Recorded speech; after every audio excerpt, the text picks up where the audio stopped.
Well, welcome back. I'm Jane King in New York, and with me again, Wall Street veteran Alan Valdes. And we'll be doing these shows, Alan, up until the election about how we see things. And it feels like we talked last week. It feels like so much has changed because when we talked last week, there was not the debate or the positive COVID diagnosis of President Trump. I mean, it feels like every day this is changing. It is a constant update. You're 100%, and it rolls the market every day, one way or another.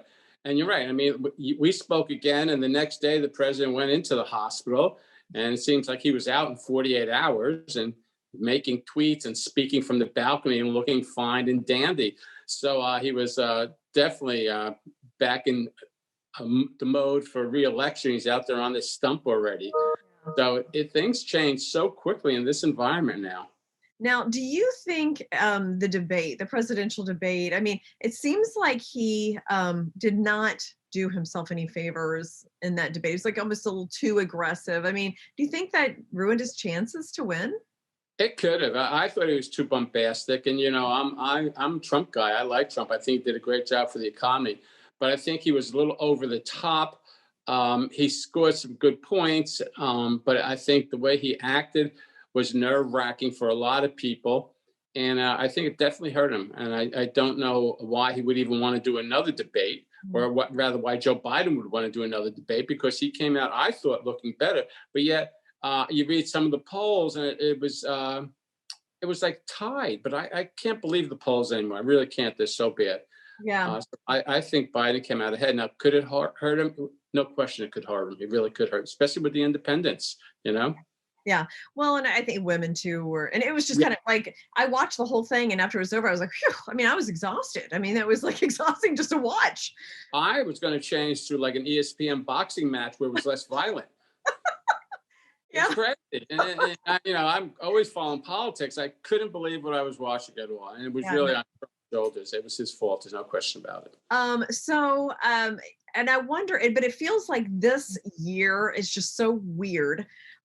So many different things have happened that it feels like things could change very quickly. Like this is not normal. Like we're comparing what we're going through here, where we were in 16 and 8 and, you know, and all the other election years, but it feels like this year, it feels like things could turn around. He could close this by November 3rd.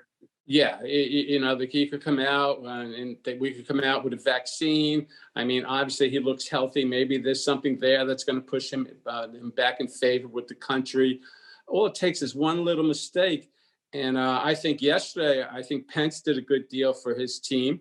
I found that Harris was a little unsure of the questions and kind of immature on some of them. So I think that hurt them a little, not as bad as Trump hurt them the week before.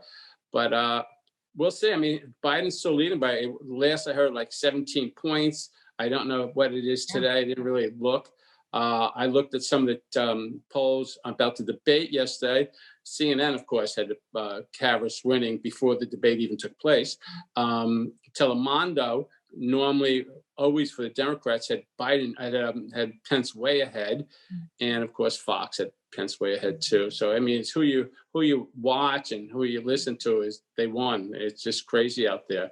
Strange. But you're right. It could change real quick on a dime. We've never been in this environment with a pandemic, which we saw the numbers, unemployment numbers today, still high. They came in at 840,000. We were looking for 825,000. So they're still very high. And that in the long run worries me more than anything else is these unemployment numbers.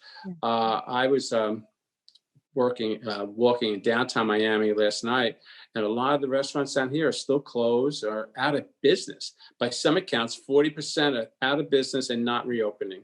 So it's in New York, I think it was even higher. I think New York was 60%.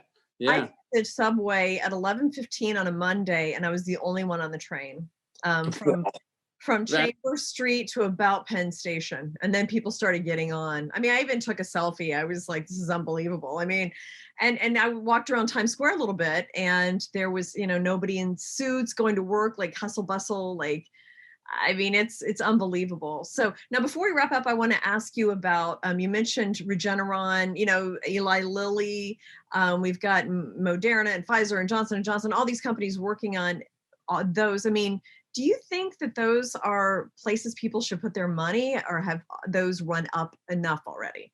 Well, I think they've gone up enough already until there's a sure vaccine. I think Regeneron is the leader right now because the president's been pushing it and he looks so healthy.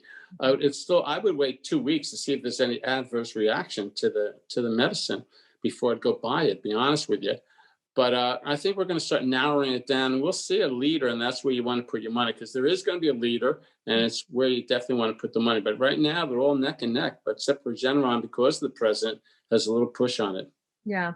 Well, and I think that the fact that we've come this far with vaccines is a vote for capitalism. And I know that that's, a controversial thing right now, but I don't think, a socialist country could even be close to doing the science, the technology, the research, the marketing. I mean, everything that needs to be done. And I hope people understand that when they go to place their votes. I don't know if they understand it. That is the problem. I mean, I was watching the debate last night, and just some of the things Harris said were so false. I mean, just the Lincoln quote was so out of content, was crazy.